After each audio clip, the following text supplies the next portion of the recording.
ভারতের কারণে প্রধানমন্ত্রিত্ব হারানোর বিস্ফোরক অভিযোগ করলেন নেপালের সাবেক প্রধানমন্ত্রী কেপি শর্মা ওলি। এই এক বাক্যেই গোটা উপমহাদেশের রাজনৈতিক আবহে নাড়া দিয়ে দিলেন তিনি।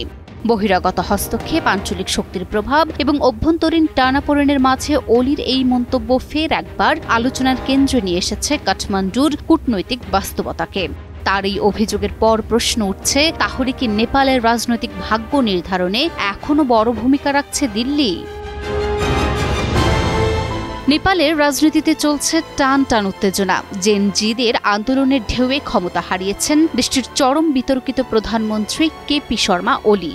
জানা গেছে, জনবিক্ষোভের আগুন থেকে নিজেকে রক্ষা করতে আশ্রয় নিয়েছেন কড়া নিরাপত্তা বেষ্টিত শিবপুরী সেনা ব্যারাকে। তবে ক্ষমতা হারিয়ে ক্ষুব্ধ ওলি সরাসরি আঙুল তুলেছেন প্রতিবেশী ভারতের দিকেই।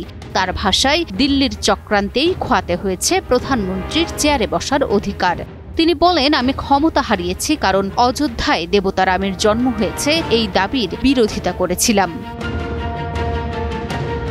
10 সেপ্টেম্বর নিজ দলের মহাসচিবের কাছে পাঠানো এক চিঠিতে ভারতকে দায়ী করে ওলি লিখেছেন, যদি আমি লিপুলেখ অঞ্চল নিয়ে প্রশ্ন না তুলতাম এবং অযোধ্যা ও দেবতা রাম নিয়ে কথা না বলতাম, তাহলে আমি হয়তো ক্ষমতায় থাকতাম। আমি ক্ষমতা হারিয়েছি কারণ অযোধ্যায় দেবতা রামের জন্ম হয়েছে এই দাবির বিরোধিতা করেছিলাম। ভারত ও নেপালের দ্বন্দ্বের ইতিহাস ঘাটলেই বোঝা যাবে পুরো বিষয়টি। ভারত এবং নেপালের মধ্যে লিপুলেখ গিরিপথ নিয়ে দীর্ঘ বিরোধ রয়েছে। এই বিতর্কের মূলে রয়েছে কালাপানি অঞ্চল। এই দ্বন্দ্বের শিকড় গেঁথে আছে প্রায় 2 শতাব্দী আগে 1816 সালের সুগৌলি চুক্তিতে, যেখানে কালী নদীর উৎপত্তি স্থল নির্ধারণ করেই সীমান্ত রেখা আঁকা হয়েছিল। কিন্তু সমস্যার শুরু সেখানেই। নেপালের দাবি, লিপুলেখের উত্তর পশ্চিমের লিম্পিয়া ধুরা থেকে কালী নদী জন্ম নেয়। তাই তাদের মতে পুরো কালাপানি অঞ্চল, এমনকি লিপুলেখ নেপালের ভূখণ্ড।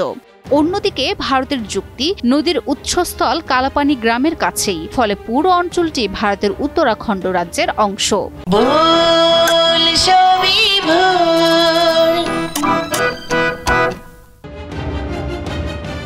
নেপাল ভারত সম্পর্কের ইতিহাসে বহুবার উত্তেজনা দেখা দিয়েছে। তবে 2020 সালে সাবেক নেপালি প্রধানমন্ত্রী কেপি শর্মা ওলির কিছু মন্তব্য দুই দেশের মধ্যে কূটনৈতিক টানাপোড়েনের নতুন অধ্যায় রচনা করে।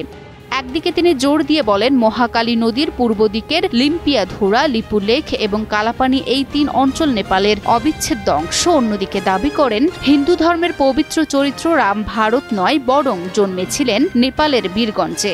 তার দাবি অনুযায়ী রামের অযোধ্যা রাজ্য নেপালের পূর্ব বীরগঞ্জে অবস্থিত।